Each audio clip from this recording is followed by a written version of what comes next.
Gmail now lets you save images directly to Google Photos.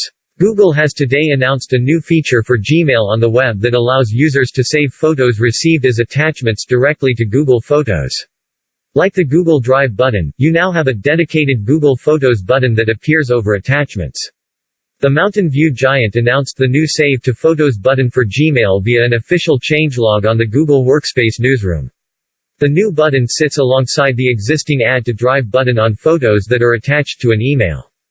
So, starting from today, Google Workspace customers, including G Suite and business users, as well as personal Gmail account holders will see the new Save to Photos button while previewing an image attachment on the web.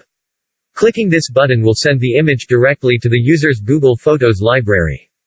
A current limitation of the feature is that it only works for JPEG images and no other image formats. However, Google says that the new feature frees you from having to download photo attachments from Gmail messages in order to then manually back them up to Google Photos. The feature is currently rolling out to Gmail users globally. It should take around 15 days for it to be available for everyone with a Gmail account.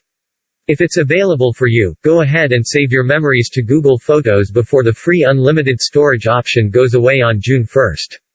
All photo uploads will then count towards your 15 GB storage. So yeah, you will either need to get extra Google One Cloud storage to save more photos. Or you could make the switch to iCloud if you are planning to invest in the Apple ecosystem. We have compiled a detailed guide on how to move from Google Photos to iCloud with ease.